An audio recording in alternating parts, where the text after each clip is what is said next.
예, 16페이지 중반부터 들어갑니다.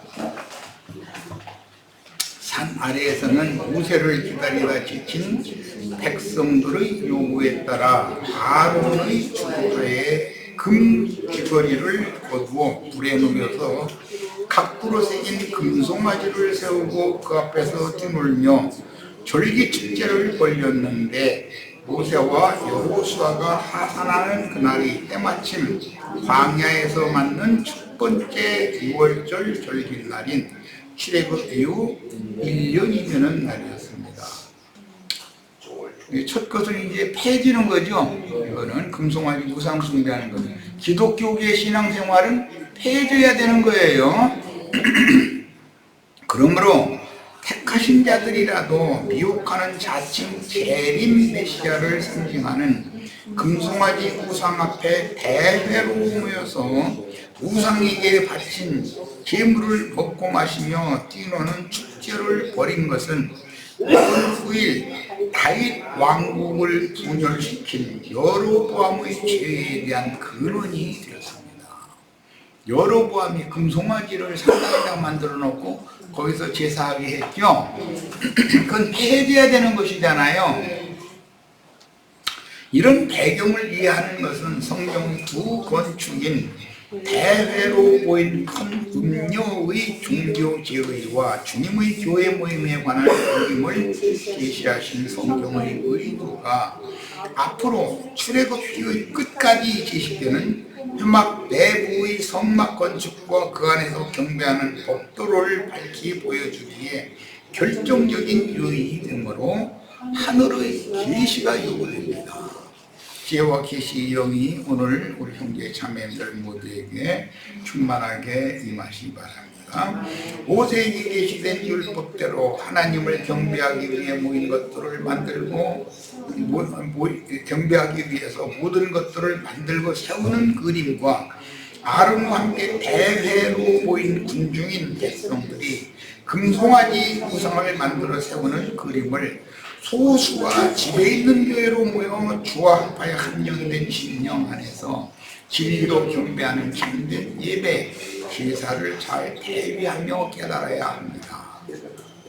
무슨 말인지 아시겠죠? 다 이해했을 줄로 믿고 빨리빨리 나갑니다. 모세에게 계시된 첫 번째 성막 건축은 완전한 것은 아니지만 앞으로 예수 그리스도와 그의 제자들을 통해서 건축하게 될 교회 건축에 대한 그림자가 되는 것이며 아론과 다수의 백성이 만들어 세운 금송아지 우상 앞에서 경배하는 자들의 건축은 성경 전권의 핵심 요지요 비밀 중의 비밀입니다. 왜냐하면 성경에서 하나님의 비밀은 그리스도라고 하셨으며 그리스도와 교회는 큰 비밀이라고 하셨기 때문인데 참 제자들과 종교인들의 경배 처소와 경배 방식은 주님의 교회 모임과 경배 방식이 서로 다르므로 지혜와 계시의 여기에 의한 분별이 요구됩니다.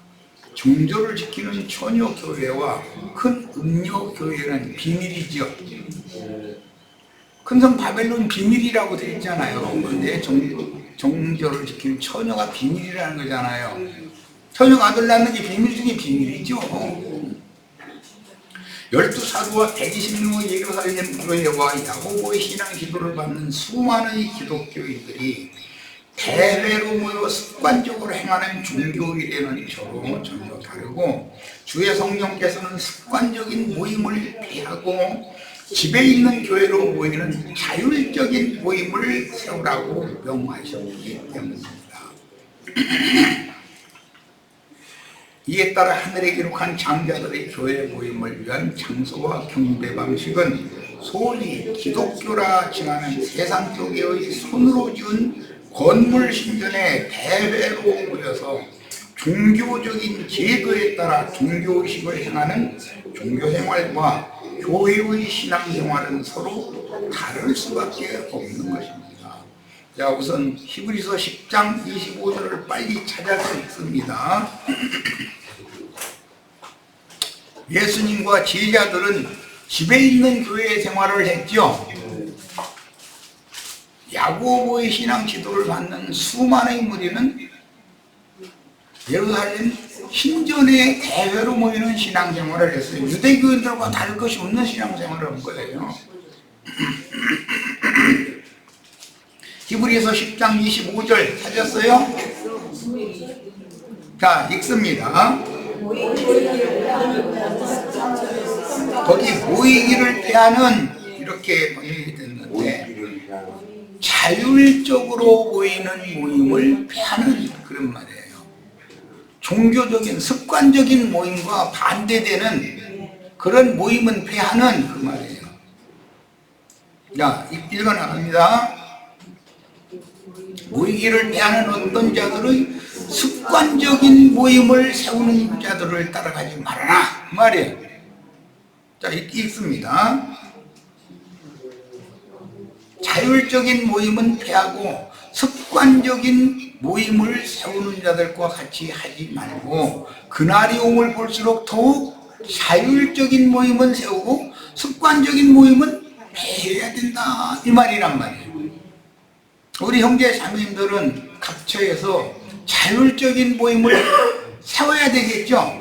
습관적인 모임은 폐해야 되겠죠. 야, 첫 것은 습관적인 모임이죠. 금송아지 우상 숭배하는 대회로 모인 모임이잖아요. 그건 폐해야 되고 심령 안에서 진리로 예배하는 자율적인 모임은 세워야 된다 이런 말이에요. 이에 따라 하늘에 기록한 장자들의 교회 모임을 위한 장소와 경배 방식은 소위 기독교라 칭하는 세상교회의 손으로 지은 건물 신전에 대회로 모여서 종교적인 제도에 따라 종교의식을 행하는 신부나 목사가 반드시 경배를 받아야 돼요. 그 금송아지가 우상이 되어가지고 하나님을 대리한다 이 말이에요. 그런 종교생활과 교회의 신앙생활은 믿음생활은 전혀 다를 수밖에 없는 거다. 우리가 경배할 대상은 예수 그리스도 참 하나님 한 분이지 누군가가 중간에 영광을 받으면 안 되죠. 유명한 교황이니까 유명한 추기경이나 신부나 당회장 목사님이니까 그 사람이 신자들에게 영광을 받으면 돼요? 안 돼요? 그런데 그런 신앙생활, 습관적인 생활을 하는 것이 너무 당연하게 지금 받아들여지고 있는데 이런 것을 우리는 회개해야 된다 그런 말이에요. 회개해야 된다. 자율적인 모임, 오직 경배를 받을 한 분 예수 그리스도만을 찬양하고 경배하는 그런 모임을 세워야 된다 이 말이야. 광야에서 회막, 성막을 세우라고 하신 말씀의 의미를 지금 말하고자 하는 거예요. 이 얘기를 해석을 해야 돼서 오늘 1시간 더 하는 거예요. 사실은 2시간 말을 하다가. 누가복음 22장 14절로 18절. 때가 이르매 예수께서 사도들과 함께 앉으사 어디에? 마가 요한의 어머니 마리아 자매님의 다락방에. 이게 똑같은 6월절이에요. 출애굽기 2번 1년 후의 6월절, 2년 후의 6월절 얘기 우리가 출애굽기에서 읽어봤어요. 이르시되 내가 고난을 받기 전에 너희와 함께 이 6월절 먹기를 원하고 원하였노라 그러셨어요.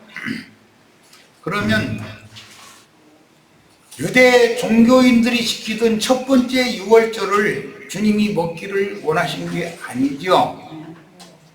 이 6월절은 두 번째 거 영원히 세워야 되는 6월절이고 예루살렘 신전에서 율법 종교인들이 지키는 6월절 절기행사는 우상숭배다 이 말이에요. 예배당에 가서 모임을 가지면 돼요 안 돼요? 성당에 가서 모임에 참여하면 돼요 안 돼요? 나중에 민수기에 보면 발락에게 몰래 뒤로 뒷거래를 한 거죠. 꾀를 넣어줬어요. 어떻게 하면 이스라엘이 망한다 저주받는다는 것을 꾀를 늦었는데 결과가 뭐죠? 모압 여인들의 산당 제사에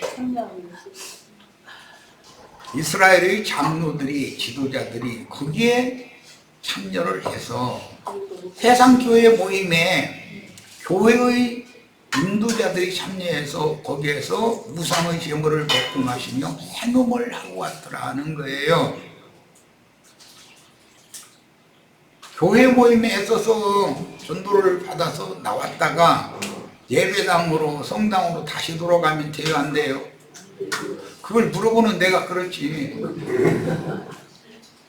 그렇게 어리석은 짓을 너무 많이 한다는 거예요. 사도행전 1장 12절로 15절인데 제자들이 감람원이라 하는 산으로부터 예루살렘에 돌아오니 이 산은 예루살렘에서 가까워 안식일에 가기 알맞은 길이라. 요한복음 11장 18절에는 5리쯤 되는 길이다 그랬죠.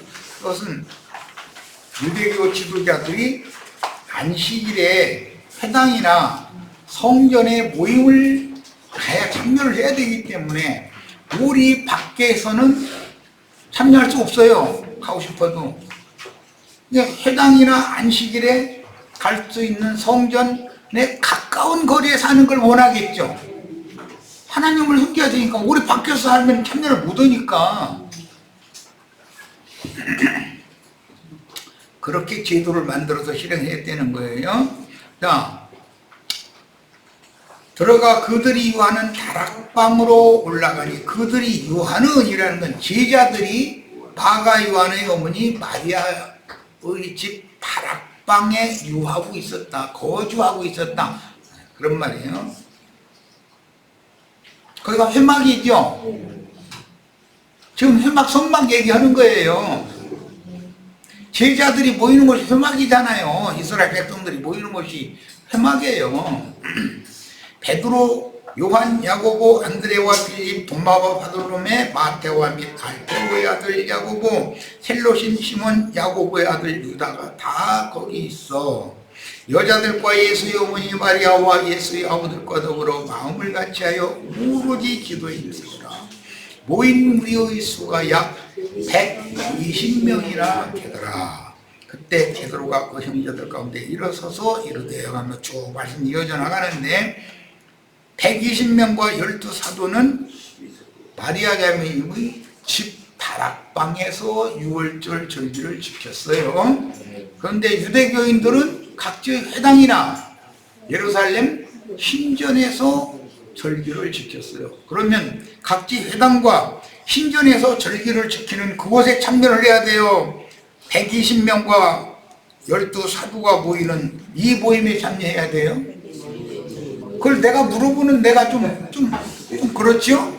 이건 너무 당연한 이야기인데, 그런데 집에 있는 교회로 모인다 그러면 기독교 교회가 이단자들이다 이렇게 낙인을 찍어버리죠. 예수님이나 바울사도가 이단자였어요. 우리는 당연히 그들에 의해서 이단자로 비방을 받아야 너무 정상적인 거예요.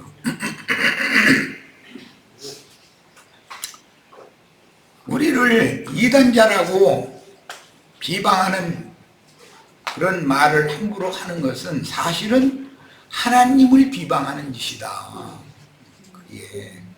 하늘의 하나님을 비방하되 하늘에 거하는 자들을 비방했다 이렇게 돼 있어요. 사도행전 12장 12절로 17절 깨닫고 마가라 하는 요한의 어머니 마리아의 집에 가니, 회당이나 성전에 간 게 아니에요. 베드로가 옥에서 나와가지고 집으로 갔어요. 여러 사람이 거기에 모여 기도하고 있더라. 예루살렘 성전이나 각지의 회당으로 모이라는 것이 아니고, 구약의 율법 제도는 빼고 그리스도의 생명의 법칙에 의한 그리스도의 율법은 세워야 되는데, 그리스도 율법으로 세우는 교회는 요한의 어머니 마리아의 집에 모였더라는 거예요. 많은 유대인들은 각지 회당이나 예루살렘 신전에 모이지, 이 집에 모인 사람만 구원 얻은 사람들이죠. 그러면 기독교계 우리에게는 구원이 없느냐? 예, 거기에도 구원 얻은 사람이 섞여 있을 수가 있어요. 그들은 다 나와야 돼요. 큰 음력교계에서는 반드시 나와야 돼요. 그래서 저희 주께서 예비하신 한 곳으로 다 나와야 돼요. 이런저런 얘기 다 할 필요 없어요. 그거 다 설명하려면 한도 끝도 없어요. 그런데 다 나와야 돼요. 어디로 나오느냐? 예, 말할 것도 없어요.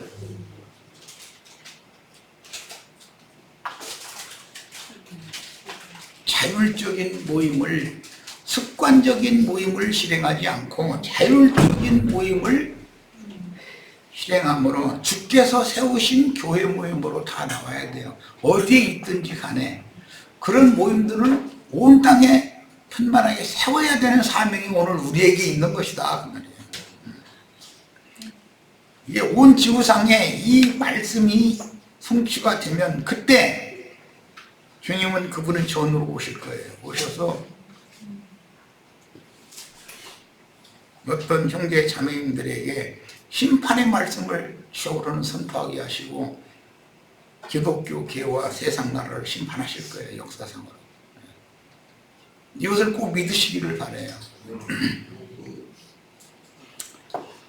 베드로가 대문을 두드리는데 로데라 하는 여자아이가 영접하러 나왔다가 베드로의 음성인 줄을 알고 기뻐하여 문을 미처 열지 못하고 달려들어가 말하되 베드로가 대문 밖에 섰더라 하니 그들이 말하되 네가 미쳤다 하나 베드로는 감옥에 들어갔는데 어떻게 나오느냐 이렇게 생각한 거죠. 여자아이는 힘써 말하되 참말이라 하니 그들이 말하되 그러면 그 천사라 하더라. 베드로가 문 두드리기를 그치지 아니하니 그들이 문을 열어 베드로를 보고 놀라는지라. 베드로가 그들에게 손짓하여 조용하게 하고 주께서 자기를 이끌어 옥에서 나오게 하던 일을 말하고 또 야고보와 형제들에게 이 말을 전하라 하고 떠나 다른 곳으로 갔다 그랬어요. 우리 형제 자매님들이 로데라고 하는 계집 종으로 상징이 되었어요. 하찮은 여자아이였을 거예요. 하녀였을 거예요. 그런데 그 말을 제자들이 모였는데도 안 믿었어요.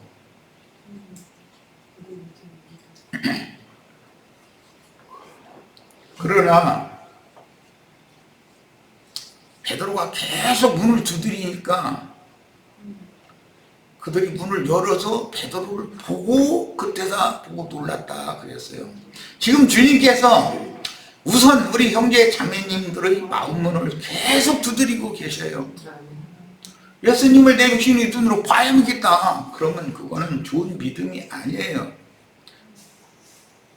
하나님께서 파송하신 하찮은 여종이 증거하는 말이지만 그래? 베드로가 왔어? 예수님이 재림했느냐고 물어보는 거와 똑같은 말이잖아요. 영들이 옥이 어디예요? 악령들이 옥이, 황충들이 무적인이라는 것이 어디예요? 세상 교계잖아요. 기독교 교계. 네. 거기 지도자들에 의해서 잡혀가서 지금 갇혔다가 풀려난 거예요. 베드로가. 그런데 로데라는 계집 종이 목소리만 듣고도 알았어요. 베드로구나라고. 베드로 보고 아는 게 아니에요. 로데는 이렇게 돼 있죠. 목소리가 베드로 목소리다 이거예요. 오늘 재림하신 주님의 목소리가 어떤 목소리인지 들어보셨어요? 남편이 어디 먼데 갔다가 예기치 않게 시간이 좀 늦어서 늦게 돌아와서 초인종을 눌렸어. 그럼 누구세요? 그럼 나야. 그러면 아내가 누구라고요? 나라고. 그럼 얼른 문 열어야 돼요. 내가 내려와서 확인 좀 얼굴 좀 보여주세요. 그래야 돼요. 이런 얘기를 하면 내가 좀 그렇지. 네. 우리 애순이는 은상이가 초인종 누르면 집안에서 누구세요? 하면 나야. 그러지. 나 키가 몇 센치고 얼굴이 어떻게 생겼고 머리카락은 어떻게 생겼고 이거 설명하고 서 있을 사람은 없잖아요. 나야 한마디 하면 벌써 목소리가 내 남편이구나. 얼른 문을 열어야지. 든말 없이. 오늘 우리 형제 자매님들 지금 내가 뭔 얘기하는지 아시겠죠? 다 지혜로운 로데가 되시기를 바라요. 그런데 로데가 전파를 하면 잘 안 들어요. 안 믿어요. 예수님을 눈으로 봐야겠어요. 진짜로 왔는지. 그렇게 어리석은 사람이 되지 않기를 먼저 우리는 이렇게 목소리를 다 알아보셔야 된다 이거예요. 하나님의 음성을 못 알아들으면 규막힌 금귀고리를 녹여서 만든 금송아지 우상숭배하는 사람들은 주님의 음성을 알아들어요? 못 알아들어요? 긴 얘기하고 싶지 않아요. 이제 우리 형제 자매들 보내드려야 되니까 이 시간에 금귀고리로 우상 만들어 세웠는데 목사의 설교 소리는 쏙쏙 들어온대. 어떻게 된 일이냐 그거 이상해. 그런데 로데가 하는 말은 시답지 않으니까 내 소리가 혹시 이러는 일이 오늘은 반복되지 않냐 그 말이야. 자, 은혜가 있기를 바라고 가는 길 다부다에 잘들 가셔서 카톡에 잘 도착했다고 꼭 올려주시기를 바라요. 우리 형제 자매님들이 지금 듣는 말씀이 반드시 역사상에 하나님의 계획대로 집행될 거라는 걸 꼭 믿고 돌아가시기를 바랍니다. 네, 이번 집회에 하나님 축복이 있었던 걸로 믿고 감사드리면서 이번 집회 모두 마치도록 합니다. 자, 마칩니다. 네.